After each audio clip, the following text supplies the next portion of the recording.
All right, ladies and gentlemen, boys and girls, we're back with another Bokeh Podcast episode.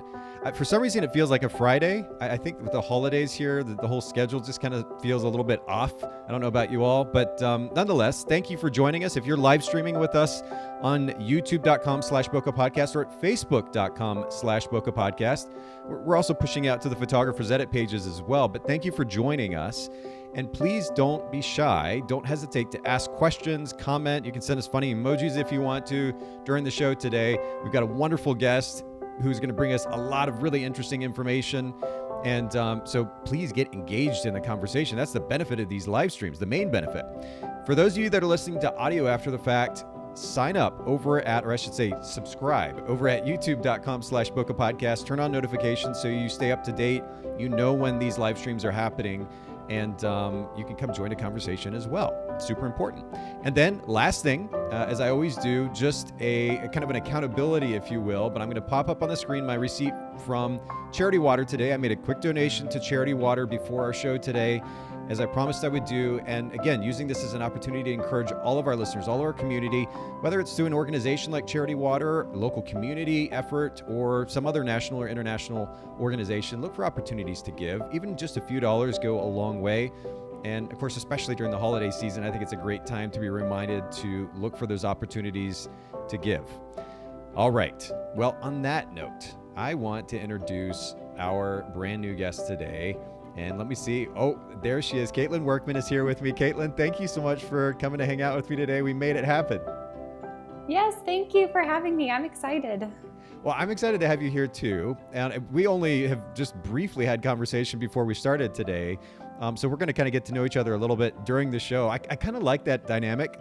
With a lot of the guests that we have on the show, I've never met before, or at least never had extensive conversation with before. So we get to do that here on air live. And I think one of the best ways that we can all kind of get to know you just a little bit more is through this first question about brand position, because it kind of gives us an idea of what your brand, what your photography business is about. And so I want to ask just that. Your business, Katelyn Workman Photography, and actually I'll pull it up on screen really quick. Katelyn, Katelyn, and then Workman, Workman, and then photography.com, KatelynWorkmanPhotography.com. Tell us a little bit about the brand position for your photography business. Well, I appreciate you spelling it. I know that there are 15 different ways to spell Katelyn. When I was in elementary school, we had 3 other Katelyns in my class, and we all spelled it differently. So that can be confusing. Yeah, that's a nightmare. Yeah. But I think this question can be kind of hard because we all love what we do. And so it's kind of hard to say this is what makes me different without coming across as like, oh, we're amazing, you know? But I think one thing that sets us apart. Okay. I think one thing that sets us apart is just that we do it together. My husband and I kind of suckered him into doing it with me. Which is really nice because he can hang out with the guys and make it really comfortable for them. And with us, it's just really about the experience and building a relationship with our couples, which kind of leads into what we're talking about today and just creating community. And also, we just have really timeless images because I think that every year there's a new trend with different editing styles and different shooting styles, and we want our couples' pictures to live in their album for the rest of their life and not to look like it had a trendy filter on it, you know? So true, we make sure that our edits are timeless and just really capture the joy of the day. So, well, and actually, if I jump over to your website, maybe this isn't meant to be a brand position statement, but when I scroll down your website just a little bit, just below the fold, actually, husband and wife destination wedding photographers based in Virginia, providing a luxury experience for your best day. So you kind of call out 2 elements of your business, kind of variations on the wedding photography genre. One is destination wedding photography, and then 2 is the luxury side of that destination wedding photography. So that immediately creates 2 points of distinction. And, you know, I'll push back a little bit. You were talking about it not wanting to come off like we're kind of egotistical and talking about ourselves. I think honestly, we can communicate what's different about our business without coming off that way. If we're just simply stating facts, like you did there, in fact, destination, luxury, no ego sensed in that. This is just the area or the variation of the genre that you're working in. It creates that distinction for the potential client who lands on your site and they're like, what makes Katelyn different? They just found out, and it was pretty straightforward, and I didn't feel weird reading that. Okay, great. Simple enough, right? Well, I want to keep the conversation going though, too. Let's talk a little bit about, and I mean, you've kind of alluded to it a little bit, customer experience. What is a big idea that drives your customer experience, the experience that you're creating for your customers that helps them feel really great and ultimately want to talk about the experience that they had with you? I think the main key to that is making sure that every client feels like they are our only client.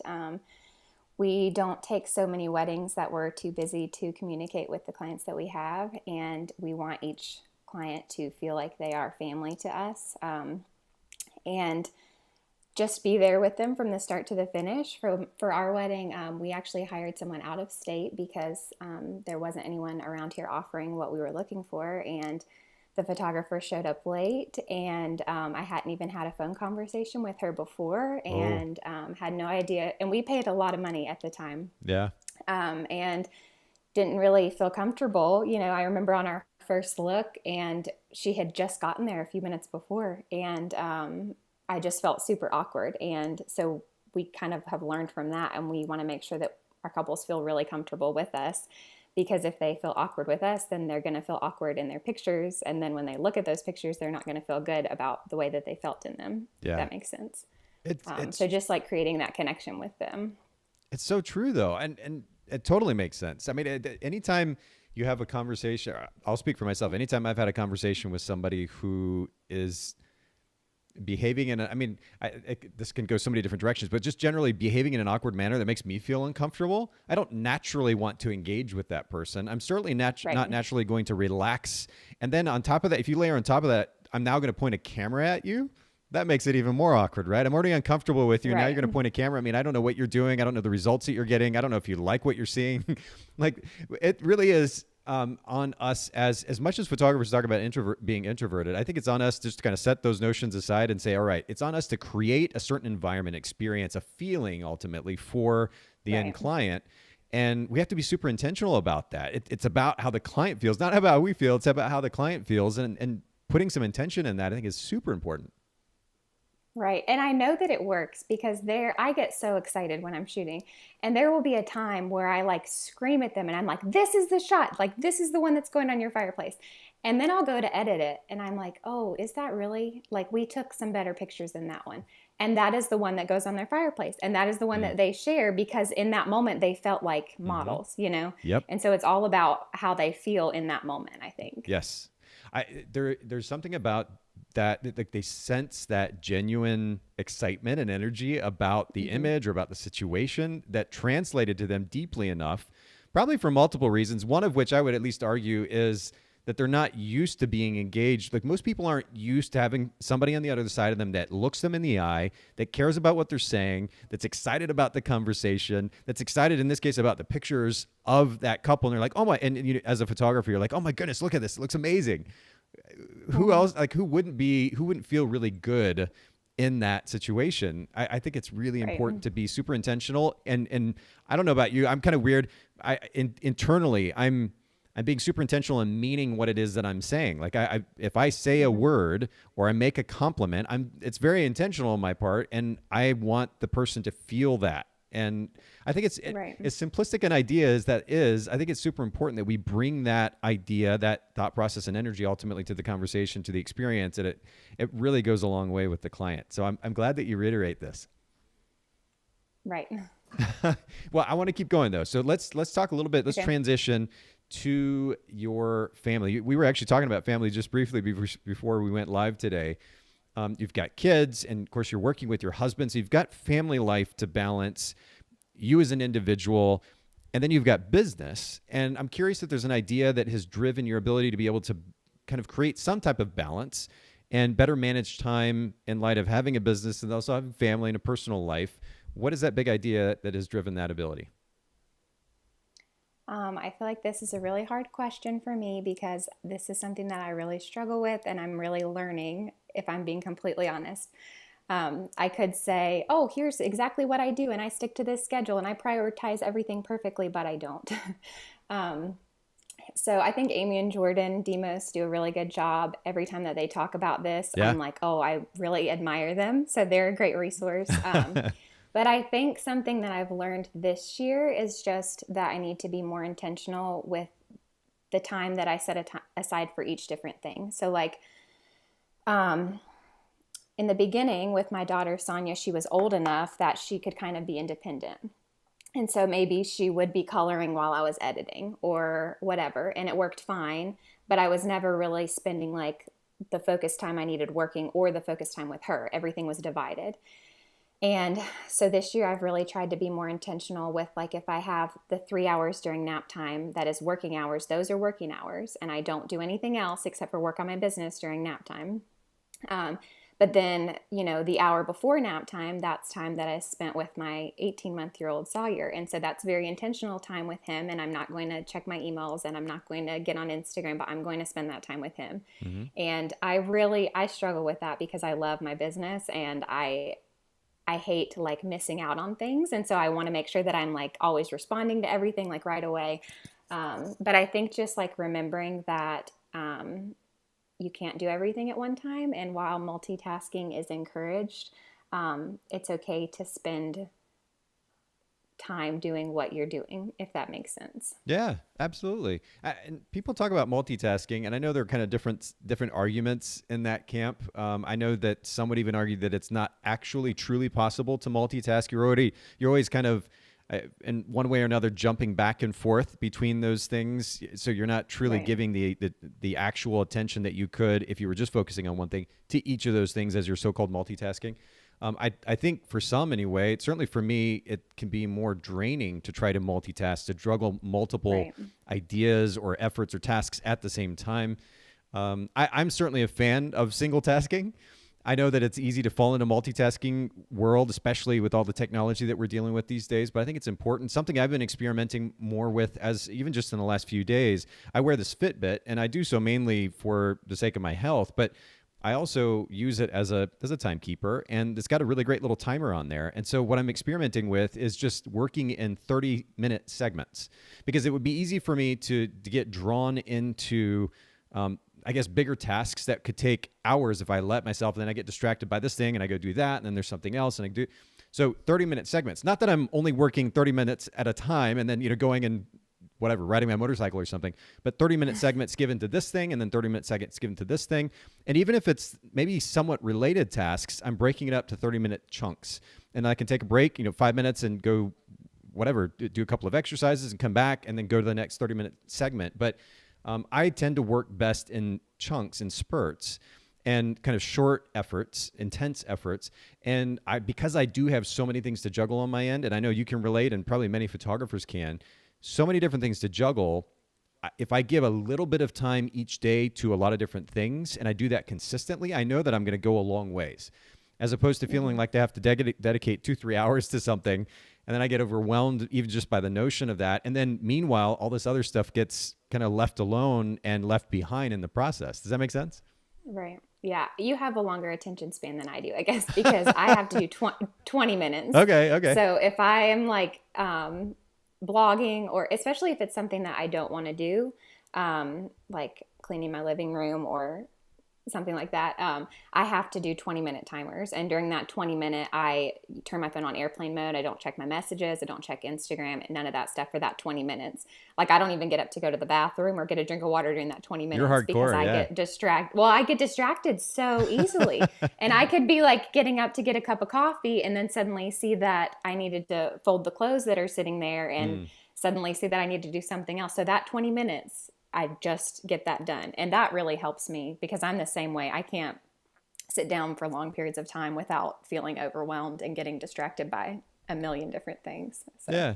I mean, there are a variety of ways to get things done at the end of the day, and different tendencies, people call them personality types, kind of cater to one approach or another. But at the end of the day, if we figure out what works for us and then we're consistently productive, I think that's the key too. It's super easy to get caught up in all these methodologies. If we're not getting stuff done, it doesn't really matter. As long as we can find the thing that enables us to get those tasks done and ultimately move our business forward, I think that's what's key. So I appreciate you sharing your perspective on that. I'm going to transition to actually this is unrelated, very much related. In fact, when it comes to time management, we're talking about delegation. So giving a task to somebody else or another company to handle that task for us. So album design, administrative tasks like email management, editing, accounting. I mean, the list goes on. Is this something that you experimented with in your business? Yes, as of this year.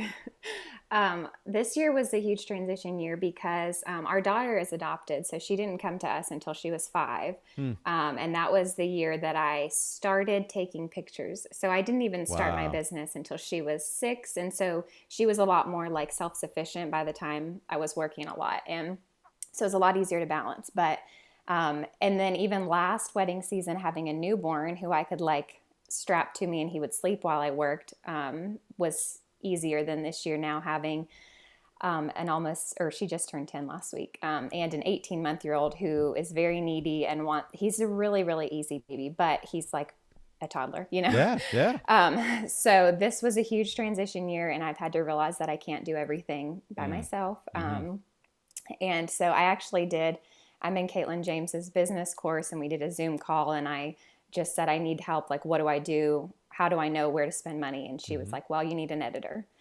And I got off the call and just cried and told my husband I need to do this. And so can I ask you, what caused the emotion? Was it overwhelm at the idea of giving that up, or what was it? It was, just feeling like overwhelmed and feeling like heard, like, oh, this is what I need to do. And I tend to be really controlling. And so I had a hard time even thinking about like doing that, you know? Yeah. But then I found one really quickly who I love. And the first time that she sent me the email that my gallery was done, and it makes me emotional even think about it, but I was sitting on the couch with my toddler in my lap watching Peppa Pig, and I got an email that my gallery was done. And I thought, like, this is a moment I can't give. I know we were watching TV, but I was sitting there snuggling with my baby instead of being frustrated editing hours worth of reception photos, you know? Yep. And so I think that the principle behind that is just always asking myself, can I make more money or find more joy doing something else with my time? And we even my husband and I sat down one day while I was crying again, and I just said, I'm overwhelmed. I can't do everything. And so we just wrote down everything that I do, through like everything for the business and everything as far as like budgeting and meal prep, like everything. And just kind of wrote down everything and looked at like, what can I take off my plate? And what could I make more money doing with during that time? Like I can pay someone to clean my house for $10 or $15 an hour and easily make a lot more than that if I'm booking weddings during that time or doing other things during that time. And so working in my business brings me a lot more joy than vacuuming my living room. And it also brings me a lot more money than vacuuming my living room does. And so I think just having that mindset of making good use of my time and what is more profitable and what brings me more joy, because that's important too. Probably more important, I guess, than being profitable. Oh, sure. But I think, and I don't know, I could kind of dig into this a little bit, but when I think about joy, I think like a deep-seated happiness, right?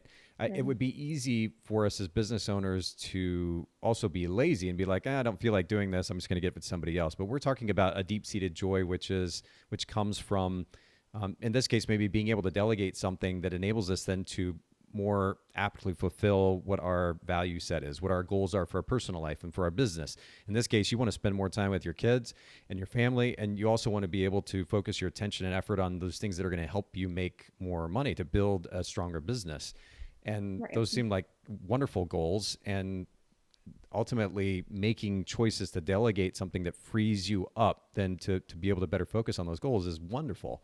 And I love the story of you sitting there with your child and Peppa Pig of all things playing on the TV, but that you had that experience, a very distinct experience, which is the realization of, oh, wow, I don't have to be doing the thing that is tedious. That is being taken care of for me. And by the way, it's not necessary for me to do that anyway. I get to do the more important thing, which is spend time with my kids. And the fact that there are services like that, whether it's an individual editor, of course, I own Photographers Edit. We have a company that does the same thing. When it comes to administrative tasks, there are various individuals or companies that can handle those tasks, accounting, album design. There are opportunities for photographers to save time so that they can spend more time with the important people in their life and then do the things that will enable them to grow their business. And I think that's super, super important. So I love that story. Thank you for sharing that. Oh, sure. I think it's scary too to think about giving up money. And even if you are wanting to spend more time with your family, it can be hard to say, well, I'm going to pay someone to do that, but I also have been able to make a lot more money because I'm able to spend more time marketing and connecting with people during that time instead of just sitting behind a computer. So it gives me more time with my family, but it also enables me to make more money too. It's true. No, it totally makes sense. I shot weddings for 10 years. And one of the reasons I started Photographer's Edit was because I was so frustrated. I'm so OCD when it comes to the editing portion of it. And it was taking me way too much time, and I wanted more time with my family. So to be able to give that up so that I had more time for those purposes. And then, of course, naturally, it's amazing actually when we think about it. How long did it take you to edit your own weddings when you were doing that? I don't know, a long time. I mean, I was pretty fast, but I was also really particular. So it probably took me longer than it needed to. Yeah. Well, the reason I ask is conservatively, and the reason I say conservatively is I think a lot of photographers, wedding photographers, are spending 16, 20 hours, in some case more. And a lot of times it's spread out over time, right? We got kids, we have other responsibilities. And so it just a little bit here, a little bit there. So then it's a week, it's a couple of weeks. And I've heard a range of responses from photographers over the years. But let's just say conservatively, it takes 8 hours to process a wedding. It's amazing to think about what we can do with those 8 hours. And I've broken this down before in the podcast. I want to kind of go here again because you bring up the cost though. If we can spend $250, we outsource that wedding editing. And then with the 8 hours that we get back, and again, in most cases, that's super conservative. I can take a couple hours to go out to a coffee or lunch meeting with a potential coordinator. And then take another couple hours after that to follow up with that same coordinator and do some headshots for their new website or do some family pictures for them just because that you want to develop a relationship with them. You're 4 hours in now to developing a relationship, 4 of the 8 hours from one wedding that you spent $250 outsourcing. And you could potentially make thousands of dollars as a result of this one relationship that you're beginning to develop with this one coordinator. And that's one wedding of the 20 or 30 weddings a year. I mean, it's when you start to break it down like that, the cost becomes a negligible point of conversation in that realm. You know what I mean? Yeah, and you can add $200 to your packages without it making a huge difference for your clients. Yeah, that's a great point. Okay, I know we could spend a lot of time there. I'll keep going. Talk to me about one of the most impactful self-help books or business books that you would want to recommend to our listeners. Okay, first of all, I will just say I recommend reading because I did not until this year. Okay. I used to love reading, and I would just read for fun, and I read a fiction, mystery every time we go on vacation. But I wasn't taking time to read things that were good for me. And so this year I've made it a goal to read a different book every month. And I set my timer for that too. My 20-minute timers that I don't check my phone, that I just read. Yeah. And it's just been amazing because there's so much information that you can get for a book for $4. I get my books used off Thrift Books. They're $4 for most of them. And it's just like life-changing information. So read if you don't. I feel like the most impactful one for me this year has been Traction, and I was going to look up who wrote it and I forgot. It's Gino something. But it's been very good for just giving me perspective on how to grow my business, because I think for a while I just thought I'll be a photographer until I get bored and then I'll do something else. And then the past 2 years with COVID and with having a baby, I realized that if I could survive through that, this is going to be a long time thing. And I'm not very good at long-term planning, and Traction is really good about giving you like specifics for setting like 1-year goals and 3-year goals and 10-year goals. And just like breaking down a lot of that. So definitely good for like growing your business. And there were a lot of things that I felt like were too big for me in there, but it was encouraging to kind of look at where things could go and like how I could grow. Well, and while you were talking about that, I actually pulled up that book. I think this is the right one. Oh, thank Traction. You. Yes. Is that right? Mm-hmm. Yeah, Traction, Get a Grip on Your Business. For anybody who's live streaming, you'll see this on the screen. But for those of you listening in, Traction, Get a Grip on Your Business is by Gino, Gino Wickman. We'll link to it in the show notes, bokehpodcast.com. And then I also pulled up thriftbooks.com, which somehow I'm not sure I was aware of. But you said most of the books are like $4. Oh, it's amazing. Yeah, like $4 or $5 because I get them used and I get them like terrible condition, just as cheap as they can be. But that's been good too because I hate spending like $20 on a book I'm going to read once. Oh my word, I know. It's amazing. Yeah, amazing the cost sometimes of those. Okay, that's brilliant. We'll put that in the show notes too. And I'm going to actually jump back for just a second to our previous talk about delegation, because I have a comment on Facebook. Mm-hmm. Matt says, one of my biggest fears about swapping to an editing service is that it feels like I'm losing part of my artistic identity, that if someone else edits my photographs, I'm misleading my clients. Does that make sense? Does anyone else feel that? And Matt, you're not alone, because I've heard this said many times. What are your thoughts on this regarding kind of giving up your work, Katelyn, to somebody else, and how that is a reflection or not a reflection of your artistry? I don't know how other companies do it. I don't know how Photographers Edit does it. I have a private editor, and so I edit the first anchor images, and I can edit as many as I want. And so that helps me, because if there's a specific one that I thought when I took it, this is what I want it to look like, then I'll just edit that one. And I edit the fun ones. So I edit the ones that I'm going to put on the blog.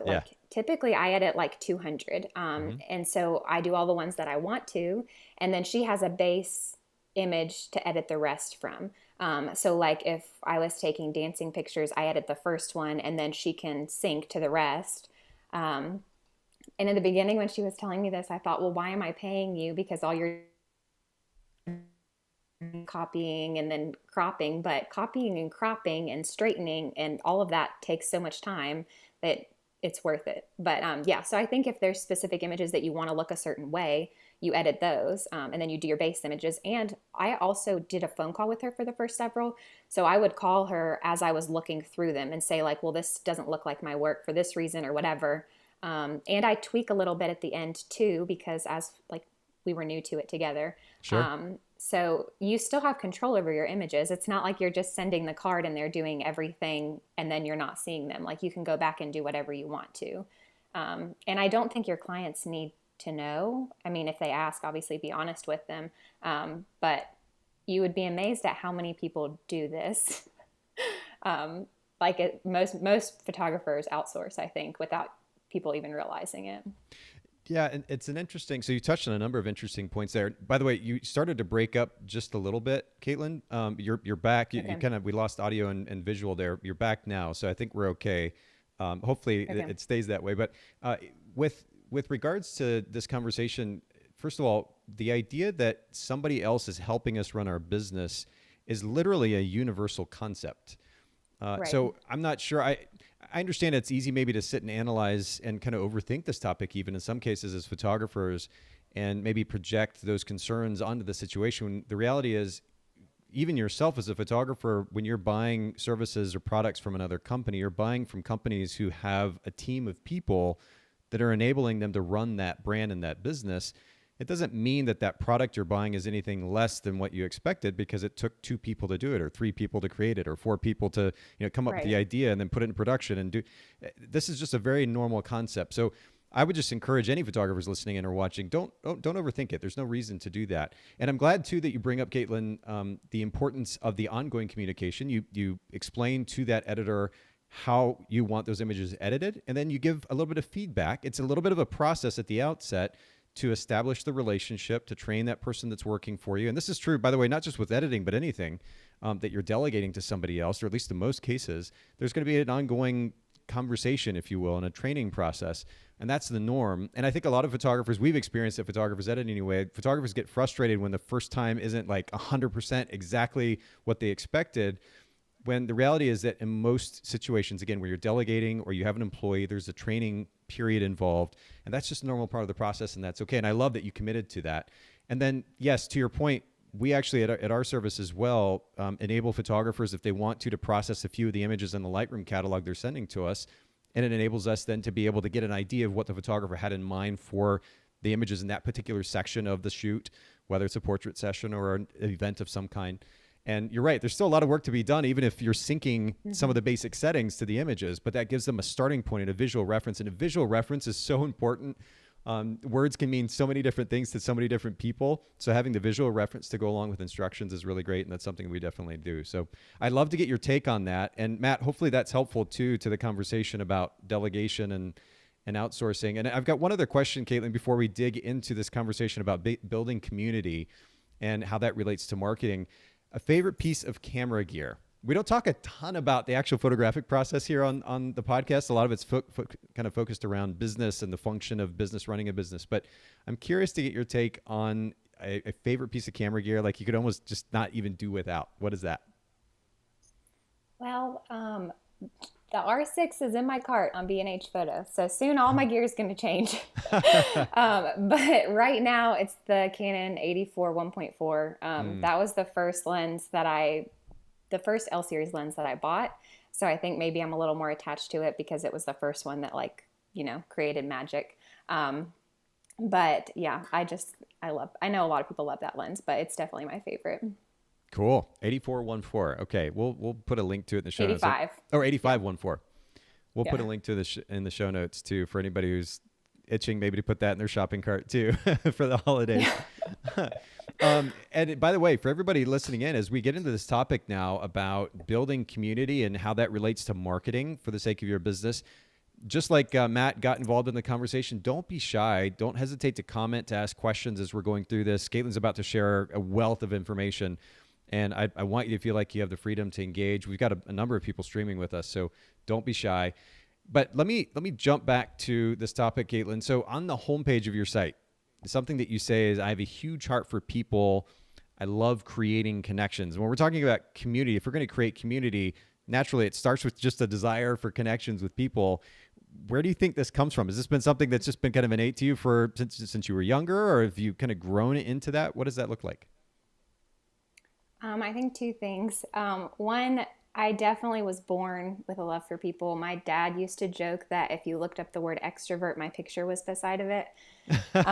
So yeah, that's definitely me. But also, my husband and I are Christians, and we love because God first loved us. And so when I went to college, I originally wanted to be a medical missionary, which is a joke because I pass out when I get a shot.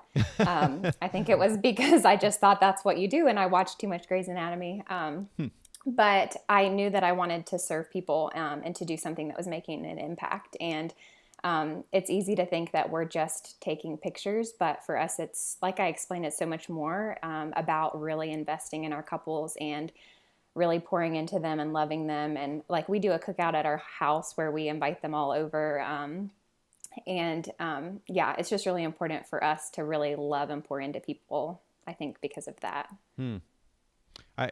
It seems kind of innate to humans as a whole too, to connect. I know that yes, many would argue that they're more introverted or that they like more time on their own or otherwise. But at the end of the day, we are human largely because of our association with other human beings, and intentionally kind of removing that from our lives. I think we all in some ways suffer for that. And I know that I personally, when you talk about inviting a group of people over to your house and hosting a cookout, like that is, I love that. I love the process of hosting and connecting with a group. I tend to not I prefer not to have like massive groups. I want a small enough group that maybe 10, 12, 15 people that I still can go around and have individual conversations with, feel like I'm still connecting with. But the idea of hosting people, connecting with them, taking care of them, I think is a lovely concept. And of course, we have all these different tools in our culture now that enable us to do this, certainly in person, but then also in some forms or fashions virtually as well. Maybe we can talk about the differences in those different approaches here in just a little bit. But what helped you kind of get to a place where you realized, all right, I love connecting with people. I realize the significance of community. I think I need to think about how this relates to my business. What brought you to that place? I think kind of accidentally. So I never intended to be a wedding photographer. I went to school after I decided I couldn't pass biology enough to do medical missions. I went to school to be a teacher, and I taught for a couple years when my husband bought me a camera as a gift, and that's when I started taking pictures. But in the beginning, when I first did my first photo shoot, I delivered the pictures over Facebook Messenger. And I knew I needed to have a way to like share my pictures because these were amazing, And so I started a blog. And at that time, we were also fostering two little girls. One is our daughter now that's adopted, and the other one has been adopted by another family. And so we were kind of like learning what it was like to be foster parents. And so I just started also writing on my blog, sharing about our foster journey, which has nothing to do with taking pictures. But it was kind of like a creative outlet for me, and also a way to just like tell people what was going on and kind of raise awareness for what foster care is really like. And so I just kind of started sharing about our life there, and realizing how many people were connecting with it, and like seeing people that I didn't even really know come up to me and say like that they have been reading my blog and that they were like really connecting with us and different things like that. And then I realized that those connections were also leading to people wanting me to take their pictures. So I guess I just kind of stumbled on it by sharing about our life and realizing that that was actually leading to growing the photography business, if that makes sense. Sure, it does. So you start this photography business and then maybe internally begin to kind of put the connection together, which is, all right, the community has led to me starting the photography business, but then I also see that there's a benefit to growing my business through community. I mean, it kind of serves, they serve each other in some way. How would you sum up, though, the significance of community for the sake of business? And by the way, I know it would be easy for somebody to jump in here and be like, community is about community. It's connecting with people. How dare you talk about making money off the people that you're connecting with? And like, we're not minimizing the significance of connections with humans. I want to be clear for everybody listening in here. I mean, that is the primary reason and benefit, I think, anyway, of community. But we'd also be kind of ignorant to set aside the possibility of being able to market to a community that we build, especially as it relates to our business. So I just want to add that little caveat, Katelyn. I hope that's okay. But what would you say, if you were to sum it up, would be the benefit of business, the benefit of community for business? I think there's a couple different branches to that. So for one, I think that you need community as a business owner because it can be really hard to own a business. And yes, there's a lot of things that are great about it, but especially if you're someone like me who's extroverted, working by yourself can be really just hard. I mean, it's a roller coaster. There's one day when you book a dream client and you're feeling amazing about it, and then the next day someone told you that they're going to go with someone else, and so you're like feeling really down about that, and it's just this constant roller coaster. And I think if you're trying to do that alone, it's not going to be sustainable. The same thing with editing. I think if you think I'm a one-man show, I do everything by myself, then that's why people get burnout after 4 or 5 years, is because they're trying to either do everything by themselves or just do all of the work by themselves, or just do everything and do life by themselves. Yeah. Because like you were talking about it, we are made to have relationships with people, and people crave that connection. And so for yourself as a business owner, I think that that's really important. And honestly, when I started, I didn't know anything about business. I'm still really learning about business and about marketing. But I knew how to connect with people. And so I think it is really important for your business, and there's nothing wrong with using your connections to grow your business. I think that's a really good way to do it, because building those connections and creating that community is just kind of what launched everything that I do. Just for the sake of clarity in our conversation too, because we're going to get into kind of the practical steps for creating community and then leveraging that for our business. When we're talking about community here, are you talking about a community of photographer? I mean, because you were talking about the benefit of community, right? The support structure that comes from community as photography business owners. Are we talking about that type of community? Are we talking about a community of people ultimately that we simply want to market to? Are we talking about your community as in friends and family on Facebook that maybe you're going to eventually market to? Who are we talking about specifically? All of it. I told you this topic, we could talk for hours. Fair enough. So I think for one, community with other business owners. Okay. And I think that can be really hard, because a lot of people will say community over competition, but finding people who actually believe that is really hard. But I think you need community with as a photographer, I think you need community with other photographers. And a lot of people that may be a thing that people disagree with, but I think you need friends who are photographers to talk about, to share things with. Yeah. This year I have finally found a group in this area, and it took me this long because initially I reached out to people and people didn't do that around here. They did their own thing and stayed in their own lane, and they didn't talk to each other. But I did find a really sweet group of girls, and a lot of my weddings this year have come from them, because only one of us can work a wedding on June 12th, so once I'm booked, then I send future clients to them. and they send them to me. So I think you need friends, community in the photography industry for that reason. And if something were to happen and you got sick and you couldn't be there, you need friends as a backup for that. You need friends to just share things with so that you're not alone. And then I also think you need to create community with your clients, and they need to feel like they are a part of your family. That's how we do things anyways. We want them to feel welcome in our home, and I want them to feel comfortable to reach out to other brides that we have worked for, to ask ideas and just to share thoughts with.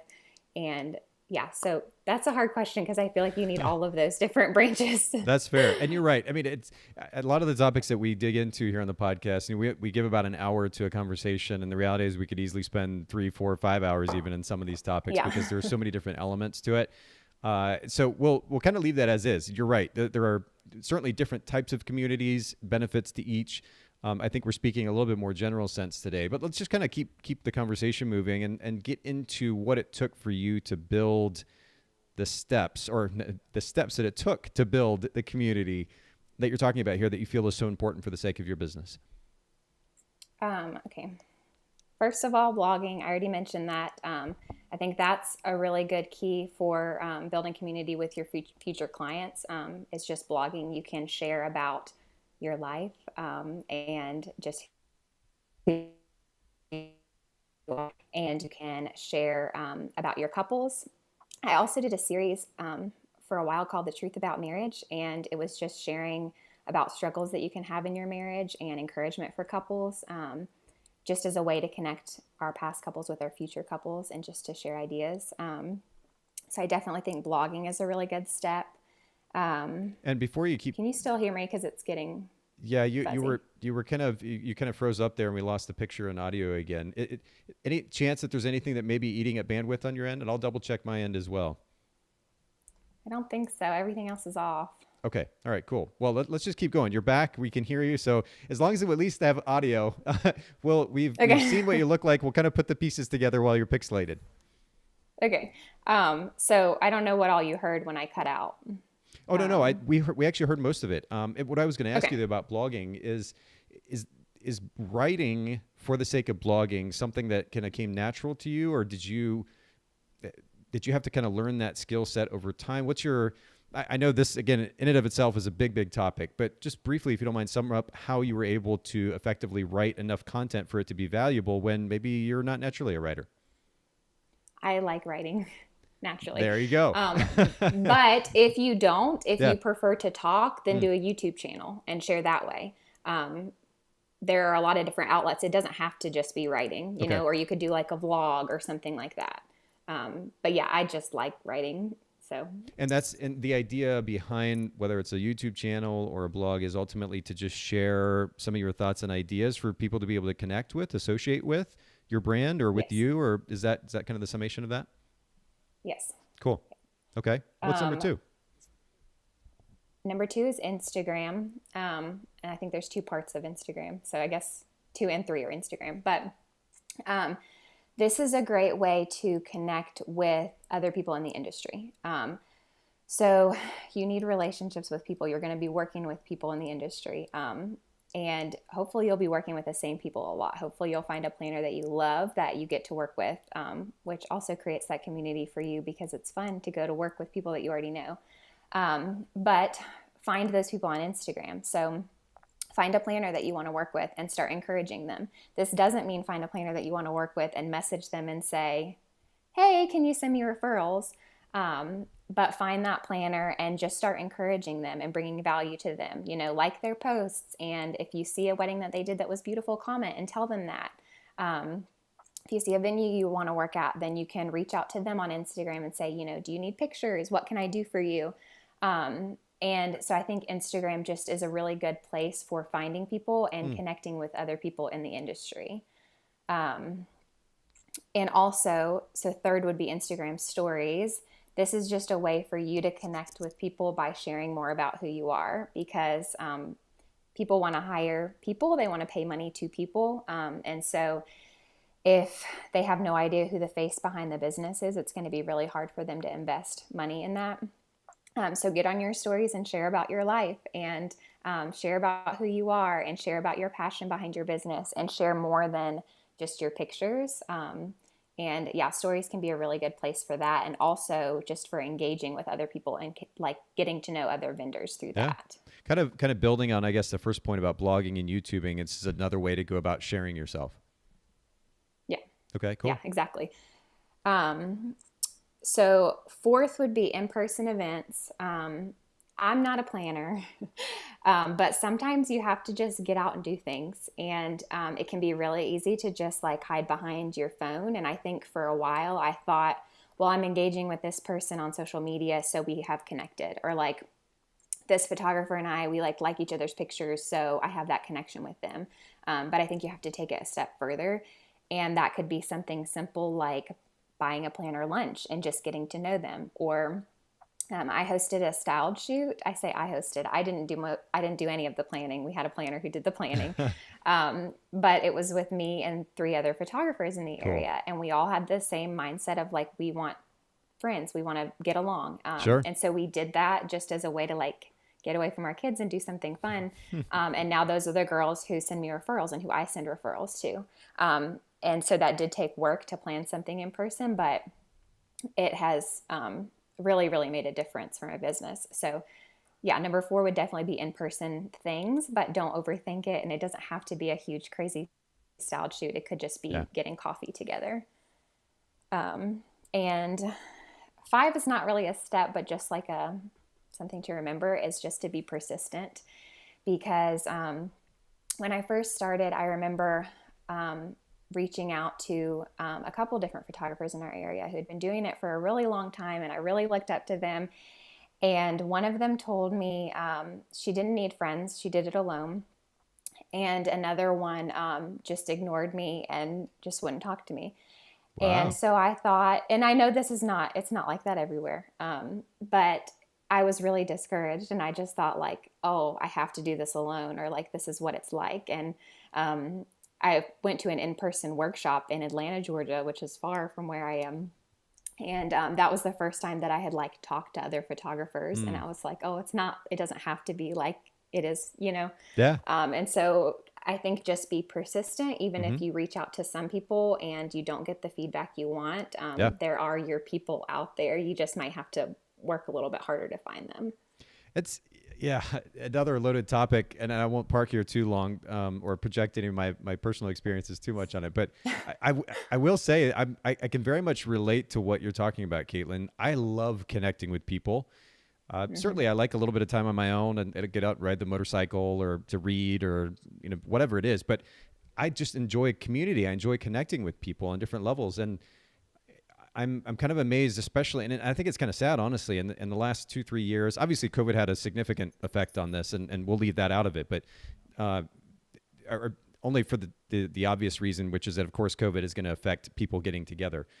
That aside, it seems as though because of, I guess, social media, people have just gotten way more lazy or just aren't as willing, whatever the reason, to make a little bit of effort to drive 15, 20 minutes to get together in person. And I found this both on the personal level, like outside of my business life, and also in the photography industry as well. And I think it's kind of sad because we're ultimately missing out on that thing that can help us be better as individuals, as business people. We can encourage each other. We get just the many benefits that come from the significance of community, connecting with other human beings, and certainly photographers, people that we can relate to on an even deeper level. And it's unfortunate. It feels like, you really do have to be super persistent and push through just to find a few people who are willing to actually connect. And certainly there are plenty of them out there, but it just seems to take a little bit more work these days. So I'm glad you bring that up. And certainly I'll put that encouragement out to everybody else. It's taken some time, both in my personal life and on the business side, to find kind of my core people. And I feel like even just now at the stage of my life, I'm beginning to find those people, and it's exciting. But man, you really do have to push through sometimes. Well, everything takes work, And so why would we spend hours working on having the perfect Instagram post, but not spend 1 hour a week having a real connection with a person, Touche. Beautifully put. All right. Well, yeah, we're going to frame that and clip it and do all the things with it. Great point, actually. Really, really great point. All right, let's keep going though. So when we talk about community, obviously, as we mentioned earlier, we're not talking about it just simply for the purpose of marketing, but there's a natural opportunity when we have numbers, even if it's a relatively small group, there's an opportunity for us as a business owner to market to that community. So what principles would you suggest photographers keep in mind if they are working to build their own community, local or otherwise? When it comes to marketing to that community, are there certain principles that you think are important for them to keep in mind? I think the most important is just to make sure that you have service in mind, to serve before selling, because everyone is being sold to, and every time that you get on Instagram, every single post is someone trying to sell you something different. And so if we start to do that with our brand, then we're going to lose our audience. And so I think you have to make sure that you're showing up and serving people, and serving them content that they are interested in, and not just, hey, buy this. If every time I get on my stories, I say, hey, book me as your wedding photographer, then people are going to stop watching my stories, Fair. But if I get on and I share encouragement or a funny story about my kid or whatever, then people are interested and they're engaged and they have that connection with me, so that when I do say, oh, we're booking weddings, then they're interested in that and they want to support me. So just make sure that you're serving your audience and not just showing up as another sales pitch all the time. And number 2 would just be honest and give that real connection and real communication with people, because everything on social media is filtered and fake. And I know that it's going to be curated, and I know that you have to be professional, and I care a lot about professionalism, but be authentic to who you are and what you're sharing. So if you love Chick-fil-A like I do, then share that you love Chick-fil-A. Don't share that you love, I don't know, Chipotle just because you want to be trendy. Just be authentic to who you are, and that's going to create those honest connections with people, I think.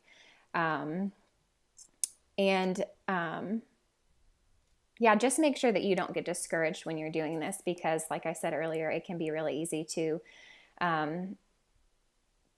not get the feedback that you want initially, and it does take effort just to create that genuine connection with people.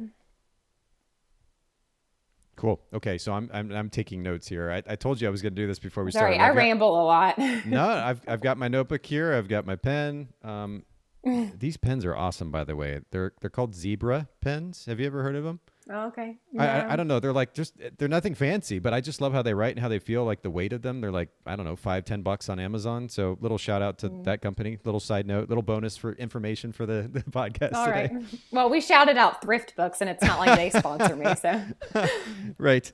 Well, so I've got the 5 points here as it relates to building community, the significance of blogging, Instagram, or blogging for the sake of sharing ourselves, Instagram for the sake of connecting with others in the industry. And you talked about how to do that intentionally, and that's super important. Instagram stories, further building on that idea of sharing sharing personality, in-person events. And I love this. And I think, again, a very loaded topic, and I think there's an interesting opportunity I know that we're not out of COVID per se, but as we at least get to a place where we're more functional, or continue to get to a place where we're more functional despite COVID, and as events become more and more commonplace again, that making the effort, if we take a little bit of initiative and leadership as business owners in our local community to create these events, even if they're not that big, like you were saying, Katelyn, I think there's a really interesting opportunity for the sake of not only building business, but ultimately leading in the community. And of course, that leads to opportunities as well to serve, as you were talking about. So I think that's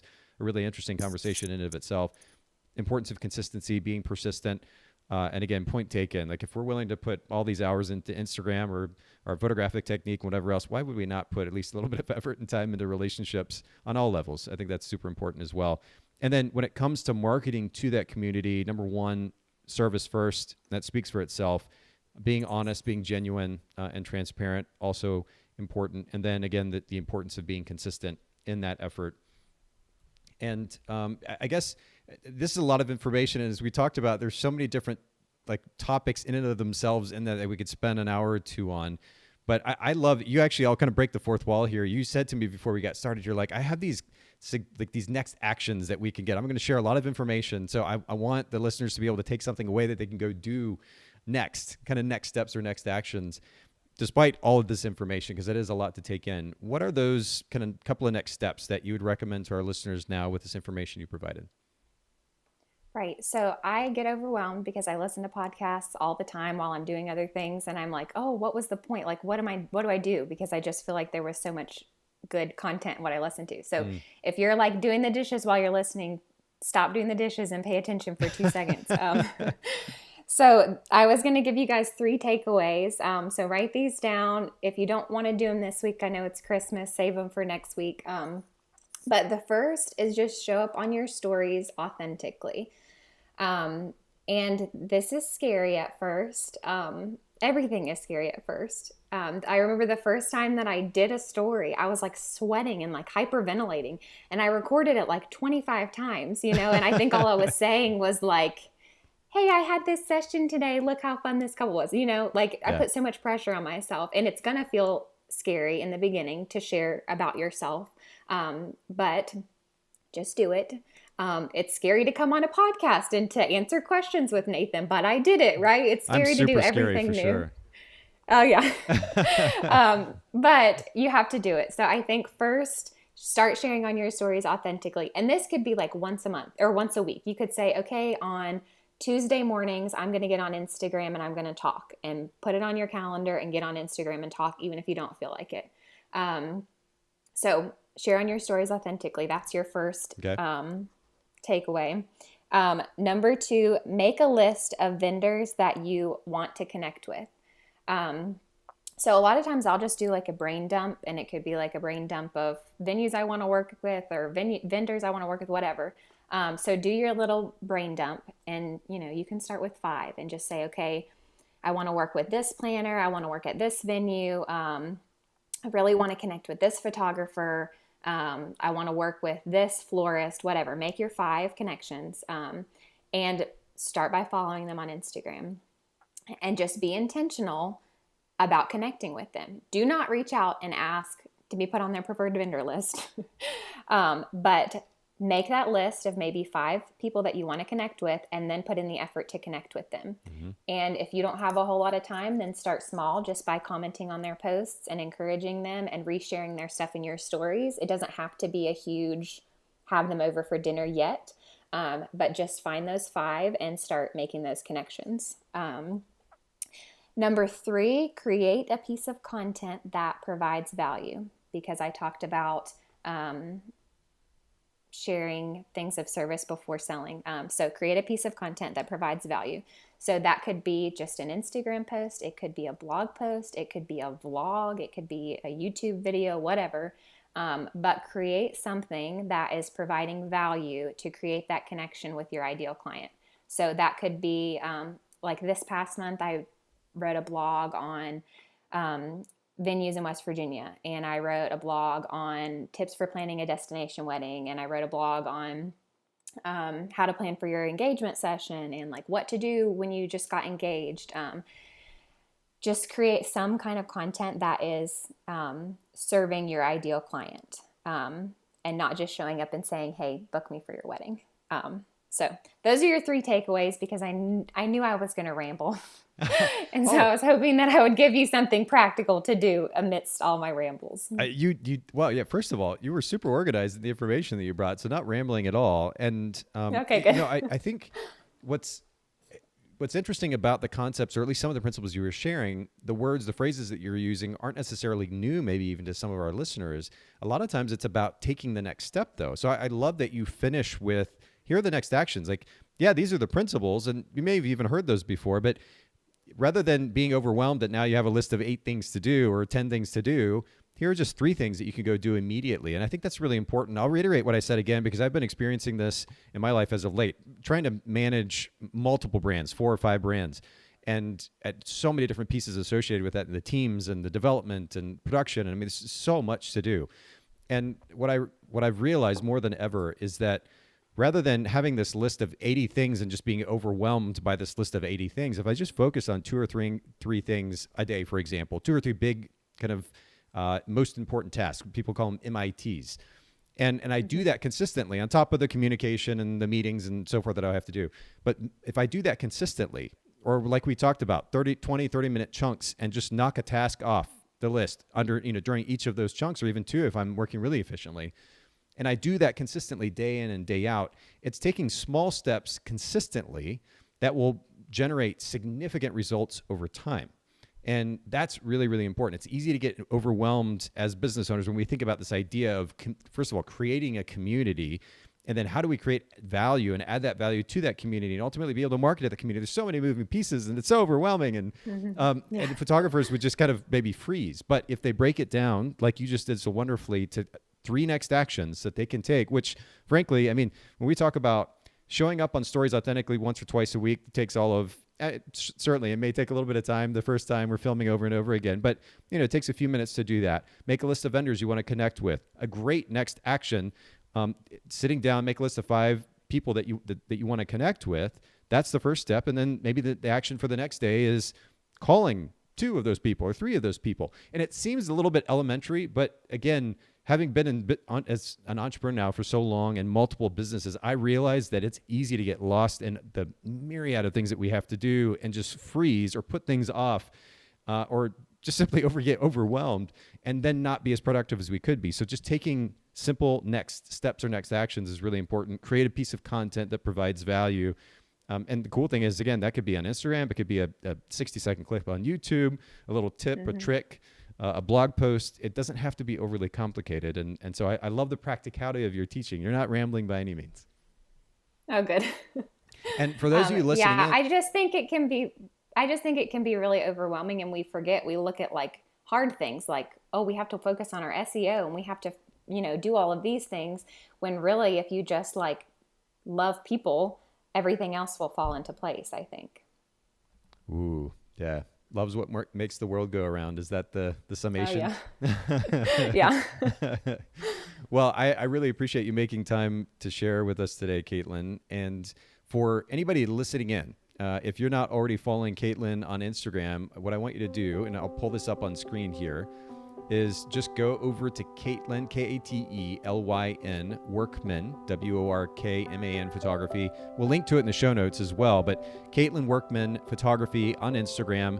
Follow Katelyn. You can take a look at her beautiful work there, and then you can also check out her website, KatelynWorkmanPhotography.com. Katelyn, thank you so much for sharing with all of our community here today. Sure. Thanks for having me.